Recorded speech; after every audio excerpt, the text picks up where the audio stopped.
I mean, just to keep it real, I had an experience at the bank not too long ago. It just was within the last, 30 days. I went into the bank and, um, the young lady there at the teller, I mean, you can take a wild guess what her ethnicity was. But when I came up to the counter, she asked me to remove my ball cap, when I came in because I was making a transaction.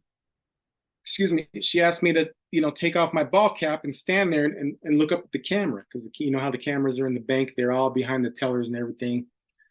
And I didn't say anything. I looked at her and I says, "You want me to remove my ball cap?" And she's like, "Yes." And I says, "You want me to look up at the camera?" Because I wanted to reconfirm again, holding up the mirror because I already knew where she was going. I already knew what she was doing. I already knew this wasn't standard protocol. So I just immediately just held up the mirror and I just repeated it. And she said, "Yes, please." So I took off my ball cap, looked up at the camera, and the first thing that I did when I got my ID out and everything, there was a gentleman next to me, and you can guess his ethnicity as well. So when I throw that out there, you can obviously know that it was something opposite of me. But I asked him, I said, "Hey," because he was looking at me, and I says, "Hey, buddy, did your teller ask you to take off your ball cap and look up at the camera?"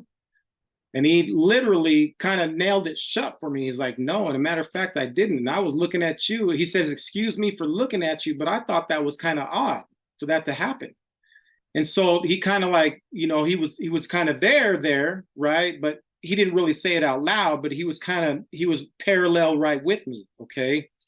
And I looked at him, I go, that's pretty interesting. And so as soon as that happened, her guilt fired up and she started to explain the reason why she was doing the thing. So I listened because I know if you know the banks that, there's microphones there, they record everything.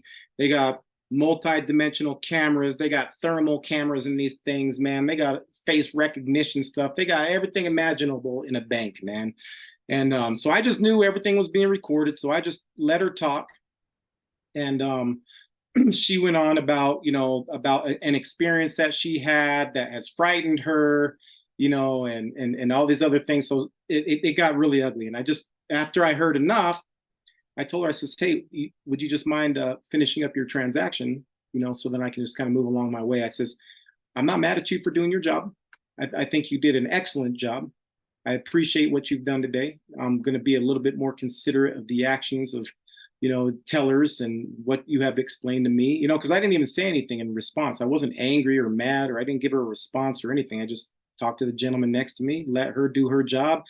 And then I just told her she was doing a great job. Let's just move forward."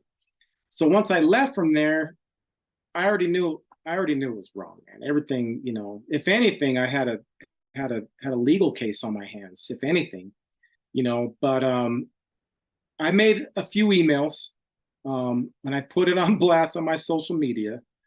Within after I put on my social media, I think it got up to the million mark, I think, as far as views go. I mean, literally within 15 minutes, because I typed up this whole thing, I blasted my email on there, and it just went bananas on there, man. And so next thing you know, I'm getting contacted by the bank. I hadn't even emailed them yet.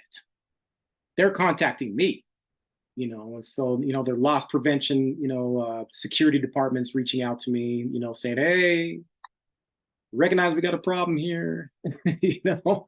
And so it went. I fired off the emails and to them, and I says, "Hey, I'm really upset about this. This is a big deal." Long story short, I think not that I really personally dug too much into it, but I think they dismissed her from her position. Um, it's unfortunate that had to happen.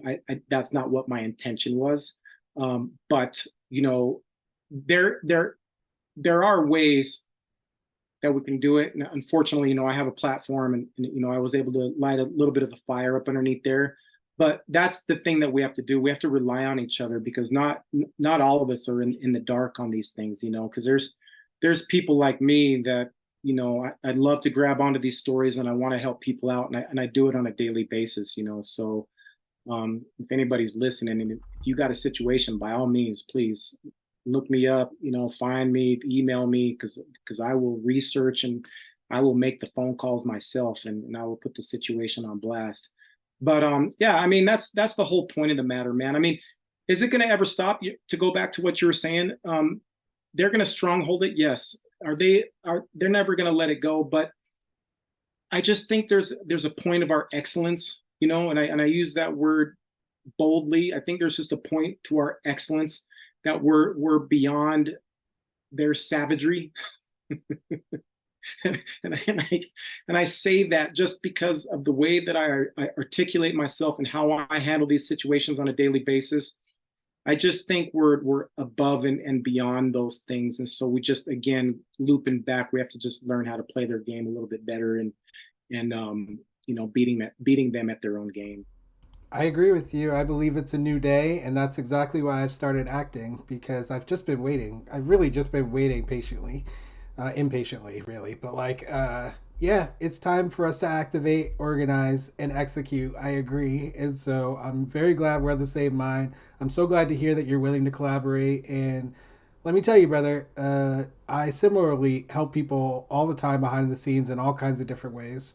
And we definitely should collaborate on that because you've got the platform.